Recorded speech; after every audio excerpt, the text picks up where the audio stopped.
So federal definition of program income is any and all income received from CDBG funds or from CDBG program income that is more than $35,000 received in a single fiscal year.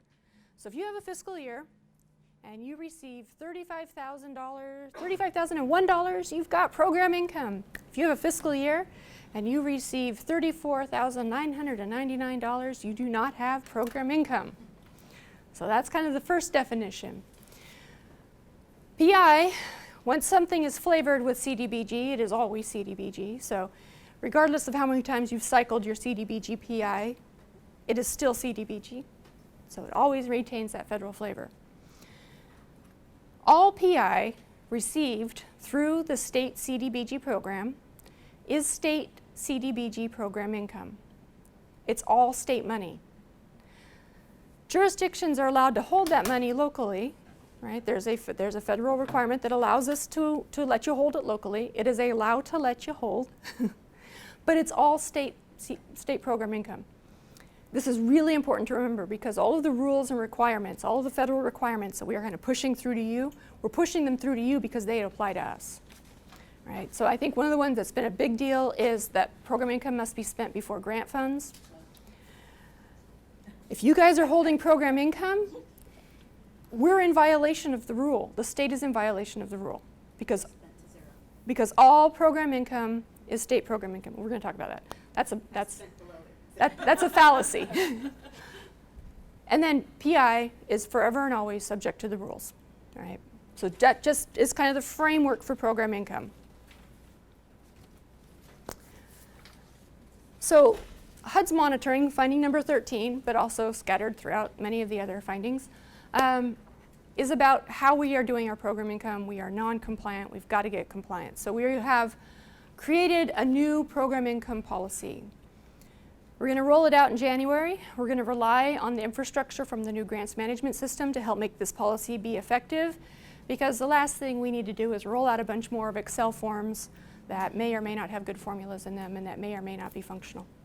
Like, our staff work really hard on those forms, but then they are just not maintainable. So there's going to be a few things that are going to have to happen. There's going to need to be a new program income reuse agreement. I know we all went through this not that long ago. Program income agreements were suddenly invalid, and then everybody had scrambled to get a new one. We're not going to do this as a sudden flip of the switch. There's going to be an opportunity, kind of a rollout, soft rollout. If you've got program income and you want to spend it, you'll probably want to be on the cutting edge of that rollout. If you are not in a position to really do very much right now, then we'll work with you to make sure you get into compliance. There's going to be PI reporting requirements. They are going to be online. Like, we are going to start tracking all of this information online. Your submittals, your reports, all of that's going to go online. And then there's going to be a PI project application. There's a lot of things you can do with your PI. You are not locked into just what generated the funding. We want to make sure we give you as much flexibility to use your PI as possible so that you can use it as quickly, effectively, and efficiently, and hopefully in your communities, right? I mean, that's why we allow you to retain it, is so that you can use it in your community. So we're going to try and do our best to make it easier to do the application process. We've got a new revolving loan fund policy. This one's usually a big crowd pleaser. I think y'all are going to like it. And then there will be penalties for non-performance. So again, soft rollout, but the idea is once you're in compliance, you stay in compliance. So the program income reuse agreement requirements. Basically, you're going to have to, if you're going to have program income, you have it, you might have it, you will have it, you're going to have some sort of a contract in which to expend those funds. HUD's requirements for program income is that if you're going to use it, you got to have a contract. There's really only two ways that works. Either you have an open grant agreement or you have a program income reuse agreement. If you set up your program income reuse agreement to just be kind of a blanket agreement, get yourself set up, then you have a contract and then you're good to go. But you got to have something. If you're not going to have an open grant agreement, and if you don't have a jurisdiction, your governing body, your city manager, whoever it is, they don't want to get involved in this whole program income reuse agreement thing, then we're going to give you a new opportunity to remit your funds back to the state so that we can become kind of the manager of those funds and get them back out into circulation. You can't have money, can't have program income without a contract, and ultimately that contract is going to be the program income reuse agreement. So if you don't want to execute an agreement, that's okay, you can send us your money. If you can't manage your PI, that's okay, send us your money.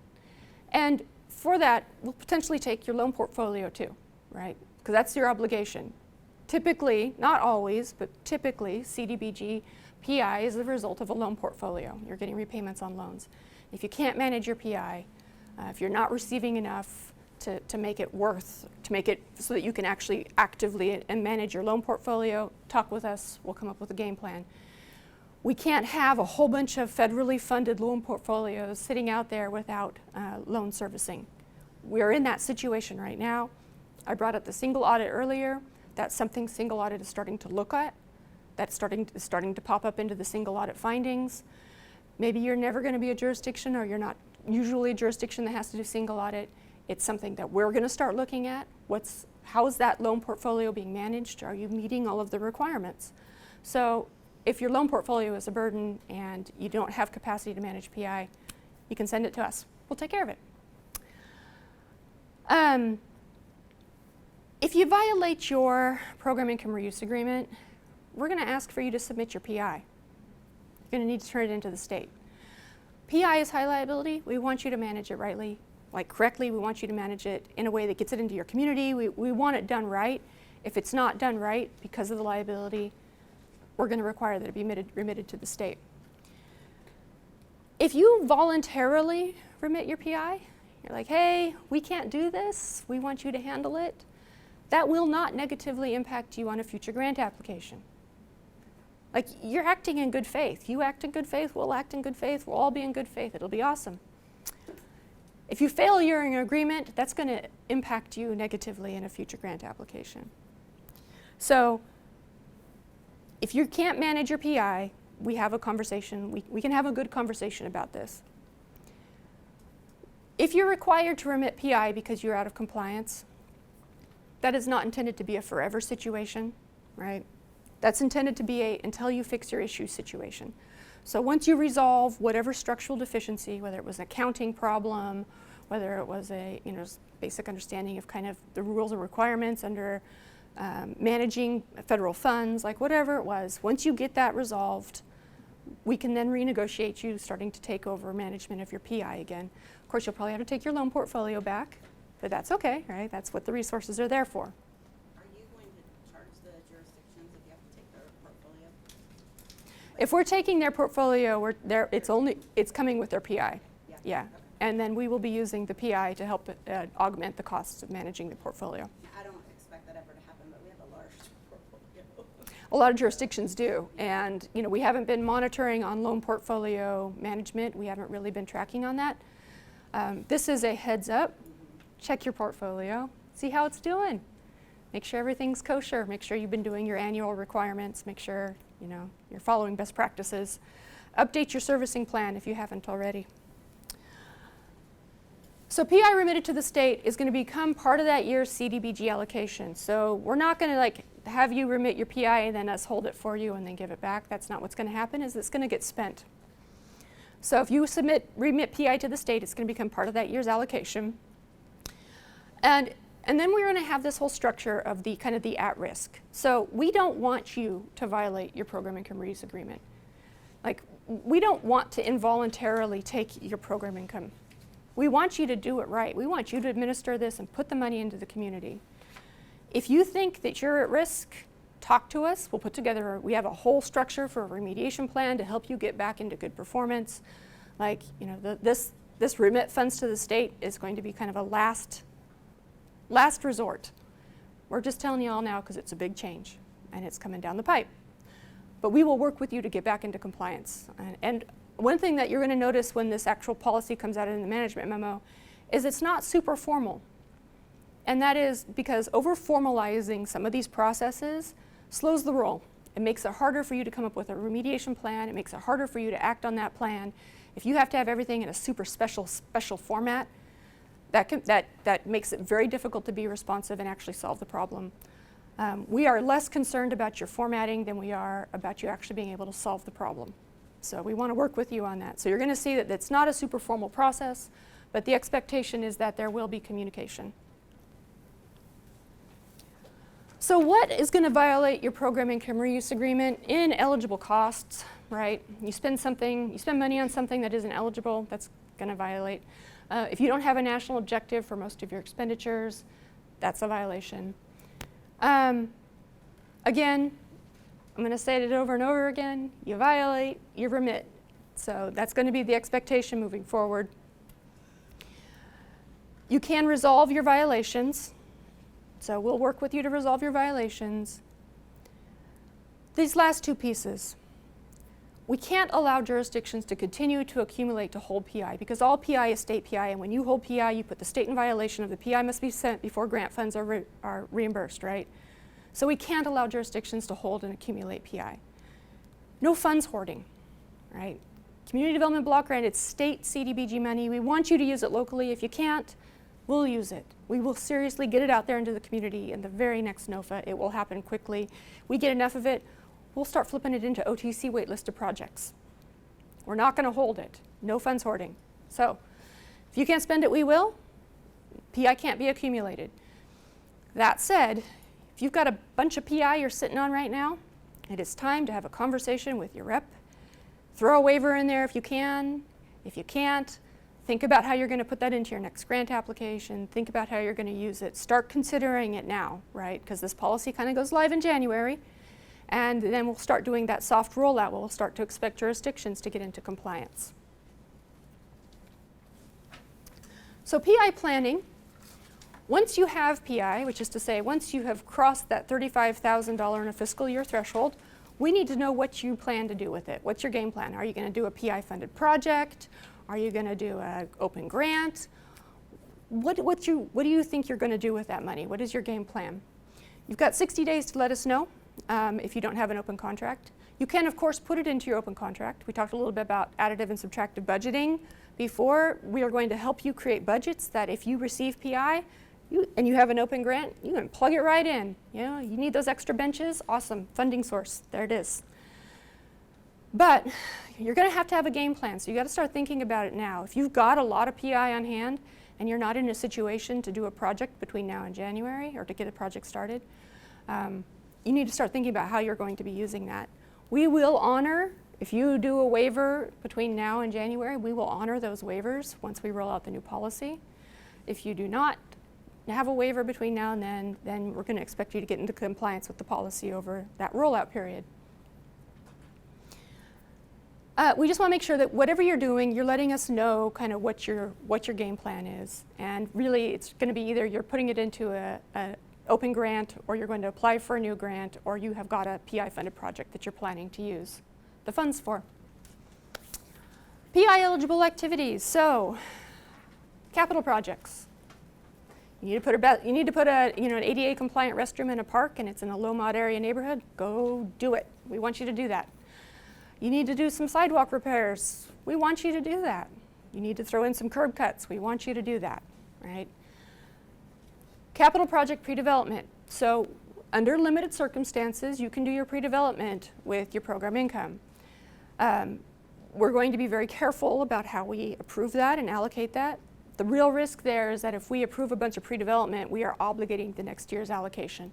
And we need to make sure we don't over-obligate the next year's allocation with pre-development grants. Yes, Connie? So how would that look?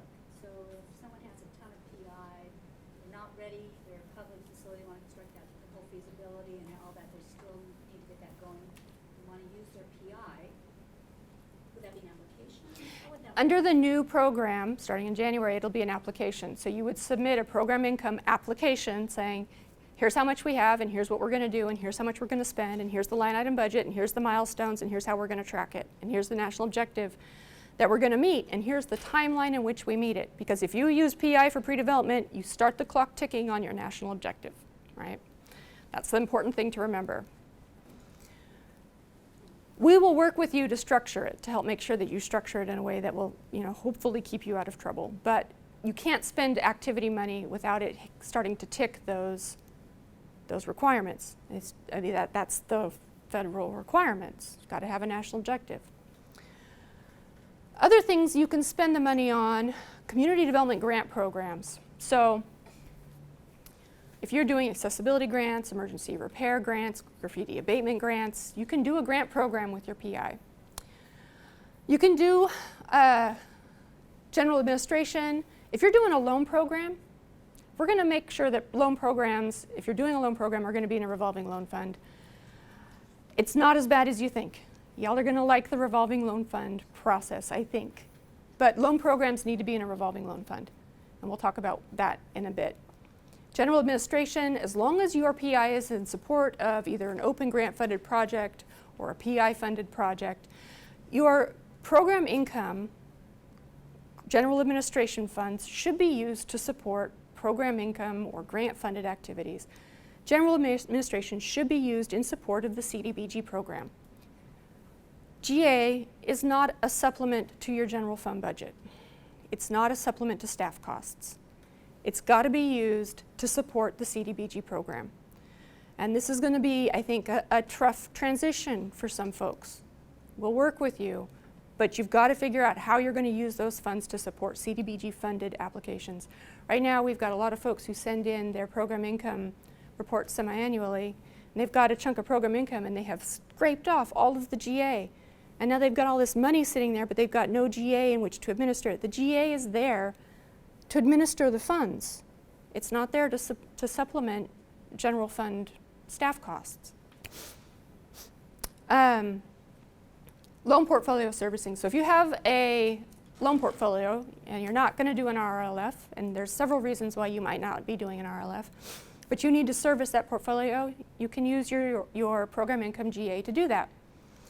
We are going to start reviewing all funds requests, including program income funds requests, even though you all have the money in your local account, for eligibility and applicability. So just know that that's coming down the pipe. We're not doing yet, but you have a chance to kind of get your infrastructure up and running so that you can start providing documentation. Well, thank you for that. You're welcome. Because couldn't do it. Yeah. Ineligible activities, public services. Here's the reason why. It is very, very hard to track our caps under our current financial tracking mechanisms. We don't know how much money we have spent on public services at any given time. We have folks shuffling budgets around.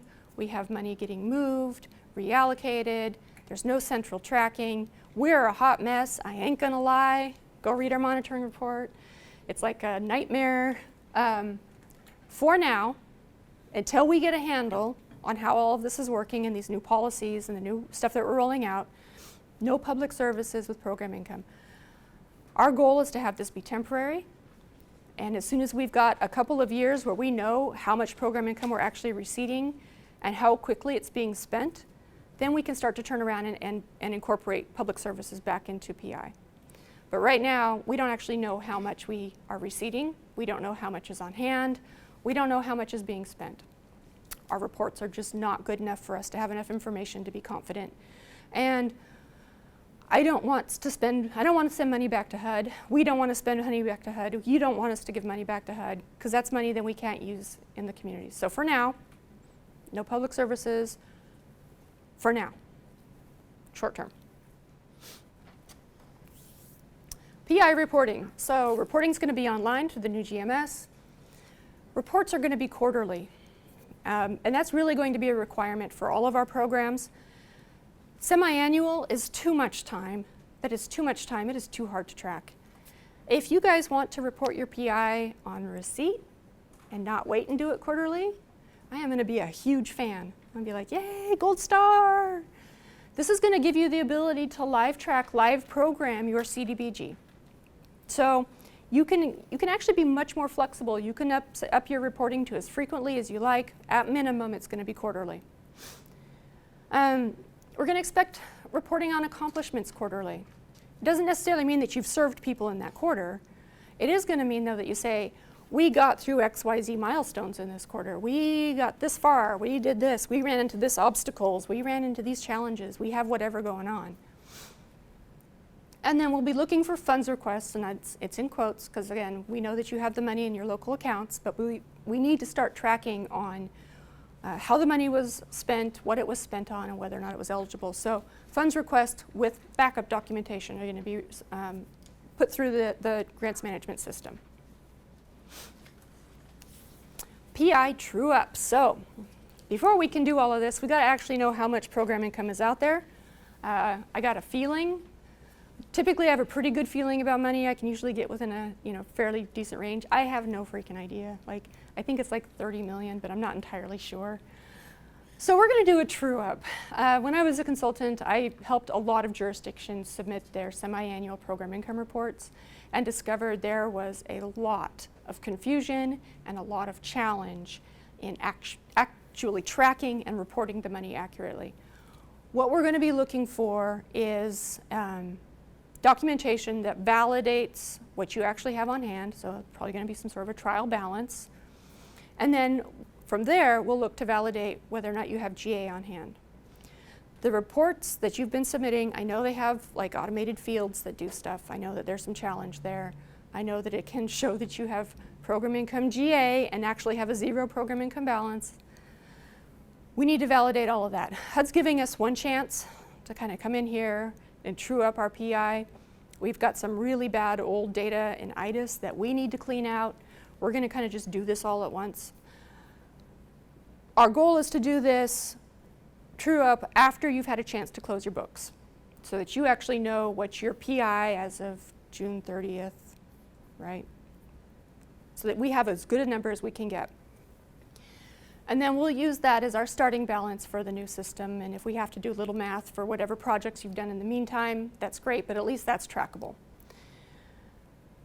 There's a federal requirement that program income be receipted against the grant that generated it or against the activity that generated it. I'm not entirely sure when HCD quit having that requirement in their program income reporting forms, but it's been a major oversight. We have to get back to that. I know there are some grantees that have not been tracking their program income receipts against the grant that generated it. That's okay. We've got a game plan. HUD's going to work with us. They're going to allow us to set up accounts to put that information in.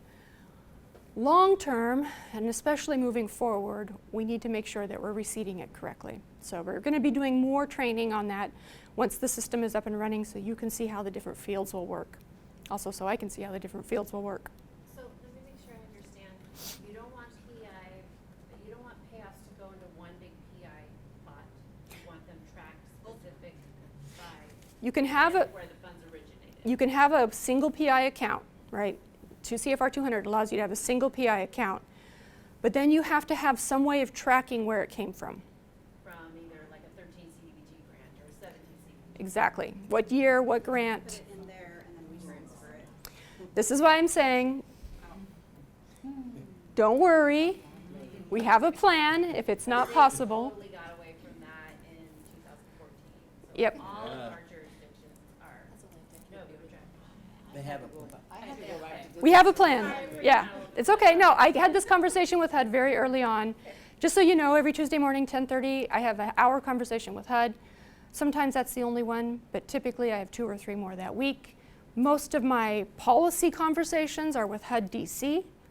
They're not HUD San Francisco. HUD San Francisco is awesome, and I am working very closely with them. We are working with them to make sure that we fix our problems. Right now, they have a very good team.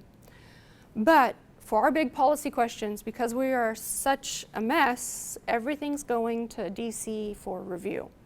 So I don't say, don't worry, we have a plan if it's not possible because that's HCD or that's San Francisco. That came from DC. They said, here's what you can do to get out of the situation. Our goal is not to move. We're not time travelers. We can't go back in time and change the errors that we made in the past. We can't go back and fix all of that. And there's no massive benefit to us spending a bunch of time, effort, energy, and money trying to fix old problems. What we can do is say, from this point on, we're going to do it right. Like lost cause, do it right. So really from this point on, we're looking to do things right.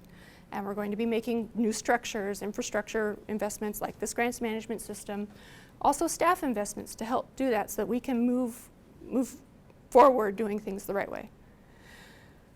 True up was planned for after a fiscal year closeout. If your fiscal year is closed out, we'll be talking to you soon. Yeah? Which fiscal year?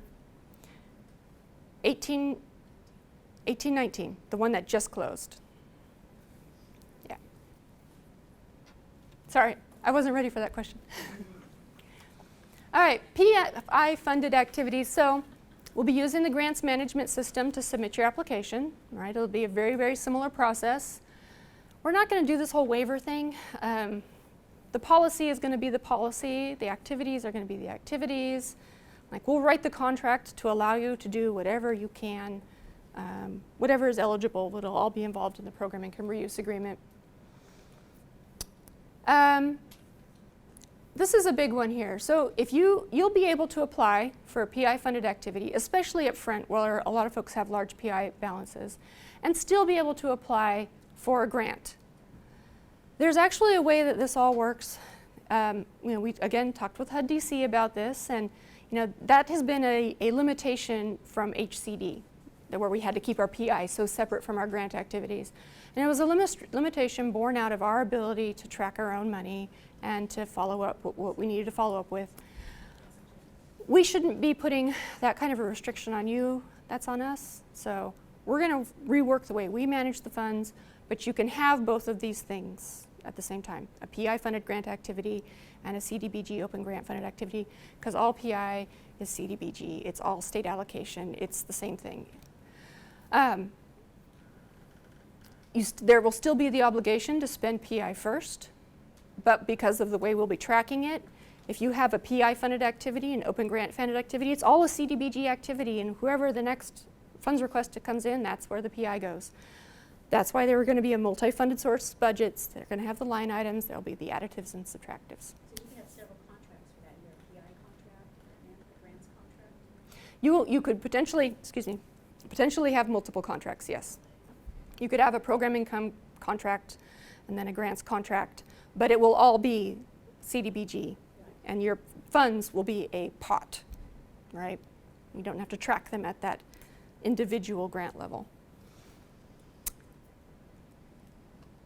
The next thing is this right here. So your grantee, you're required to spend PI before you withdraw grant funds. You're not required to spend a zero. I'm not entirely sure where that came from either. The way that HUD describes it is substantially expend. And I've got my laundry analogy for this. I'm going to use my little laundry analogy because I find that, well, I just like to tell it. Okay, so you're a person that does their laundry at the laundromat. You take your laundry basket, you go through your house, you collect all of the dirty laundry, you take it down to the laundromat, you stick it all in the machines, you pull it out, it's all clean and folded. Have you done all of your laundry? You're still wearing clothes, dang it. Substantially expend, right? If you're going to have money in flow, if you've got money it's being recorded, you've got some weird odd remainder, you've got, whatever your situation is, substantially expend. Now, if you've got $100,000 sitting in there and you reported on it 3 months ago and you're doing a draw request for $500, we're going to expect you to spend it. But if you've got, $30,000 in there and then you've got another $30,000 that's being receipted by your finance department, well, spend what you got and don't worry about the rest and report it when you're done, right? So substantially expend, and we're not going to be a hard line on this. We'll be flexible, but do your best. Yes? I'm assuming RLFs are not part of that. We're going to talk about RLFs in a minute, yeah. Less than a minute. So if you're running a loan program, it needs to be in a revolving loan fund. So we're talking about this, the revolving loan funds, it's got to come from the same type of funding that originated. So if you're going to be doing housing rehab revolving loan, the funding source that supports it needs to be housing rehab. You can't be pulling it from economic development.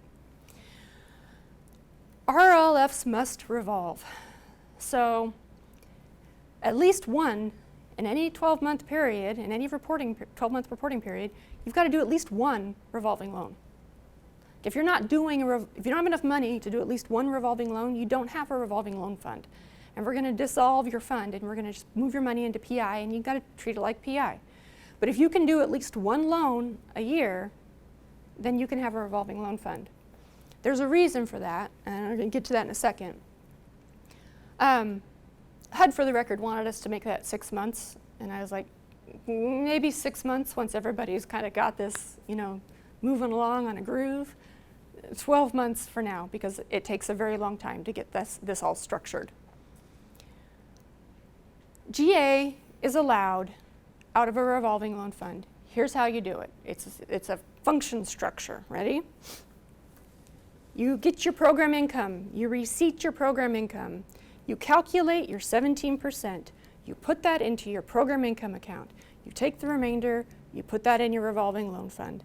And now you have GA to support your revolving loan fund. Now, most of the stuff you're going to do in your revolving loan fund is actually activity dollars anyway, the vast majority.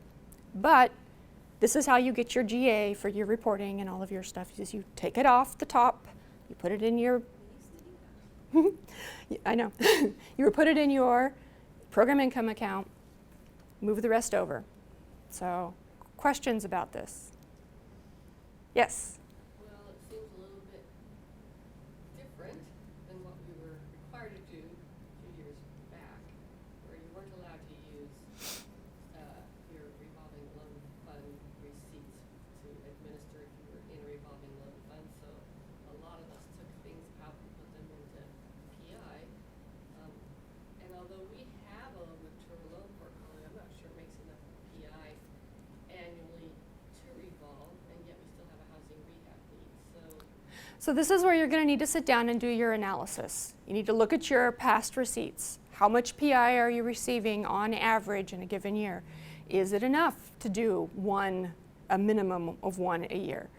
I know that there was a policy adjustment at HCD. I'm going to talk in total passive voice here. There was a policy adjustment at HCD that said that you couldn't use GA from your revolving loan fund. We had a conversation with HUD specifically, and I was like, dude, what? And they said this. So, DC. No, and that's correct. So we were confused and got that. That's how it was before, then they interpreted the policy, whatever. Yeah, there were some very strict interpretations of the definitions. This is the actual function. Can jurisdictions start doing this now? So the policy rolls out really in January. We can talk when we go to do your true up if you need to have a conversation now. If you're thinking about doing, unfortunately, until we actually roll the policy out, we're not going to have the program income reuse agreement documents and the revolving loan fund documents that we need to be able to really support this. So It's it's coming. coming, yeah. Yes? How is the true up going to be communicated to? We're going to start with an e-blast, so you'll get one of our news blasts, and then it'll be followed up with communication from your rep saying, we need your trial balance, we need your information. Our goal is to make sure that we have very good information when we start this all up in the new grants management system. We want to start off with valid information. We don't want to start off with ghost balances, because ghost balances aren't real, and we don't want to start off with information that isn't supported by your financial system. All right, so if your financial system has a different number than what's been going in on your program income reports, and that's a really common situation, I know, because I was doing them, we need to talk about what you actually have cash on hand.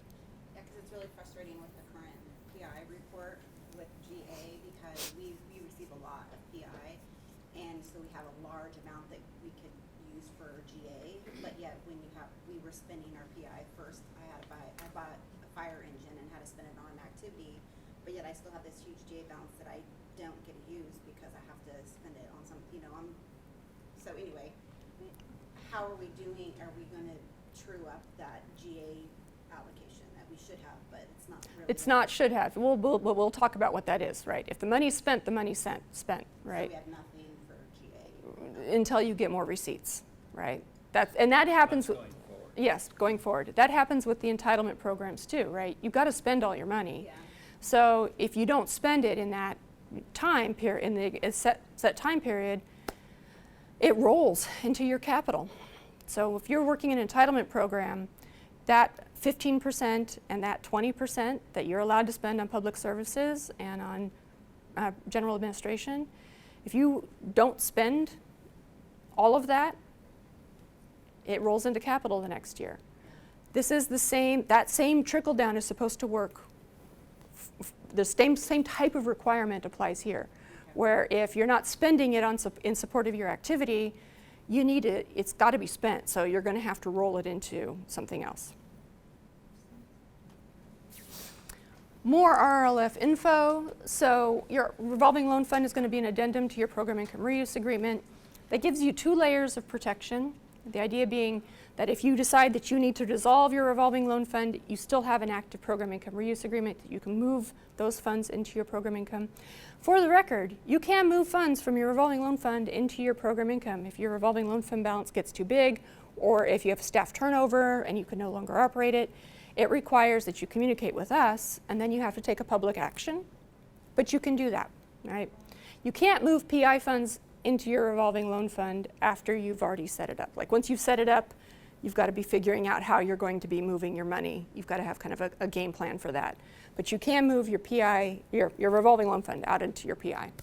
Would that still be like for like? So if your revolving loan fund was 80, would you have to move it to PI, or it kind of dissolves what it was originally deposited? If you're going to use it for general PI, it doesn't that like to like goes away. The like to like applies to the revolving loan.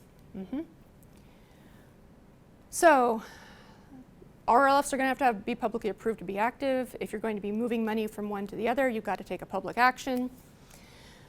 Your RLF monies, this is why if you're doing loans, you're doing a loan program, we want you to use an RLF. Your RLF monies do not need to be spent before your open grant dollars, unless you're doing the same type of activity as your RLF with your open grant dollars. That means that your RLF is protected if you're going to be going and doing a capital project, or if you're going to be doing a public services project. Your RLF can stay protected. So if you're going to be doing a revolving loan fund program, and that's something that's a priority in your community and you really want to focus on that, then this structure allows you to set that money aside and preserve it for that. Now, of course, you got to do it, right? Performance. Performance is going to be key. And then you're going to have the same reporting requirements. So, you know, what that same quarterly minimum, quarterly reporting, minimum, quarterly receipting. Right. So, could you read that? RLFs allow activity delivery. Yeah, so, okay, so we're going to talk a little bit about activity delivery, because activity delivery has been a big challenge. Revolving loan funds are activity funds. Activity and activity delivery, as far as HUD is concerned, is more or less the same thing.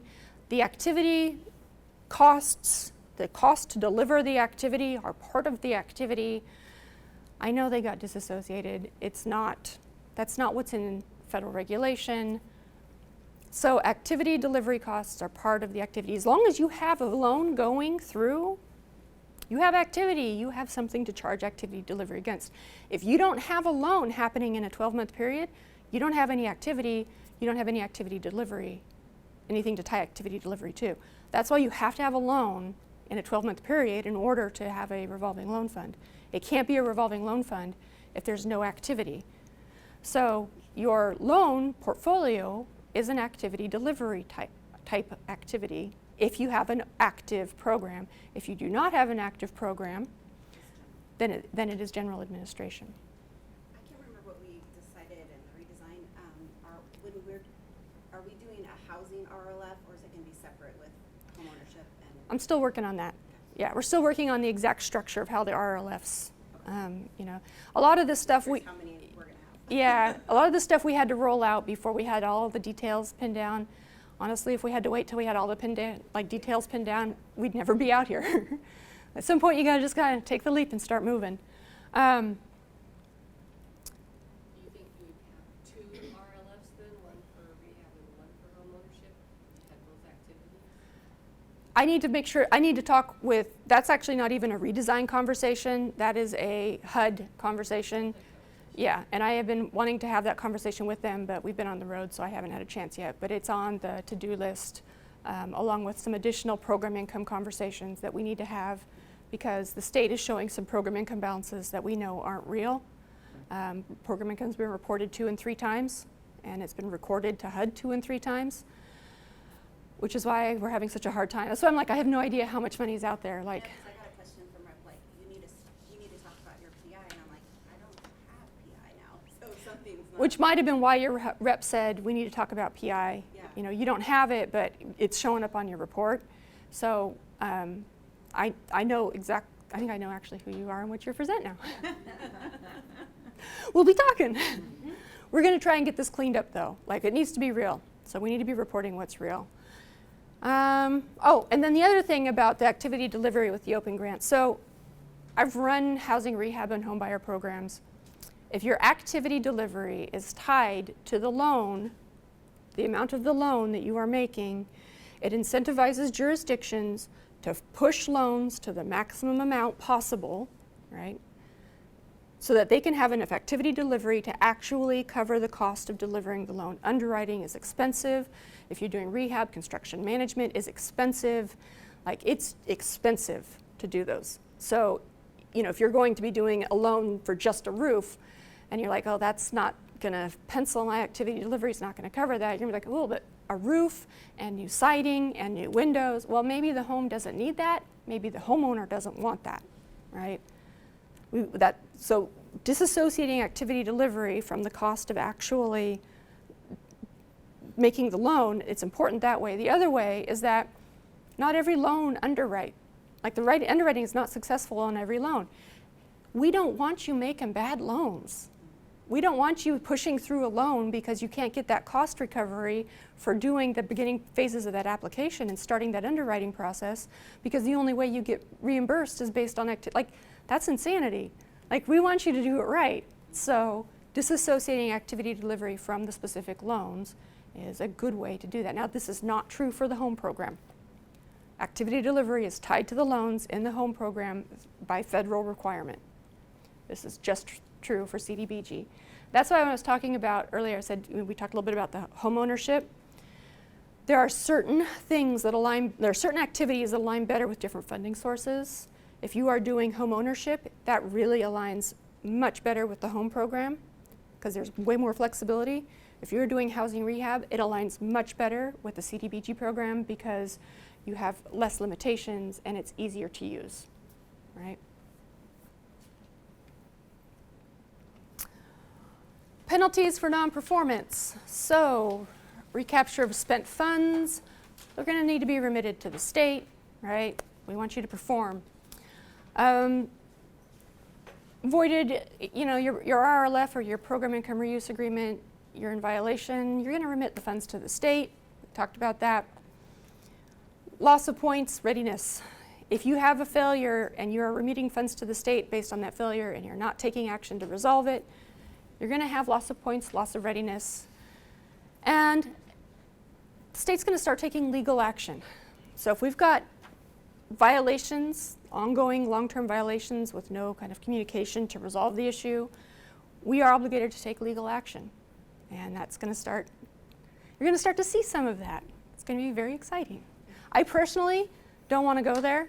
So one of the big reasons why we've been doing this push statewide is to try and get everybody we can into compliance, get everybody on board. You know, we're trying to make changes that will make these programs better. So we really want your participation. We don't want to have to go to legal action.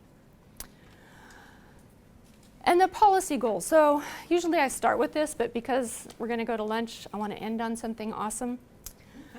Our goals here really are to make PI easy to report, easy to administer, easy to get into your community and do good things. Like, this money is out there to help low-income communities have resources and have facilities and have infrastructure and have services and have access to things that make it a better place to live. We want you to do that. We want you to have the PI available to you to do that.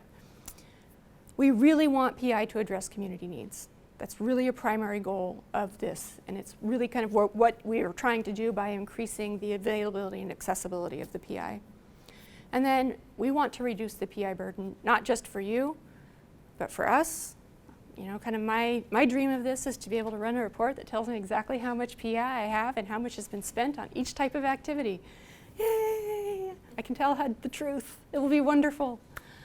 So that's really our long-term goal for this, right? So, questions? Awesome. Let's go ahead to lunch. Instead of 1, let's do 2, 1:45 or 2. It's a little bit before 12:30. 1:45?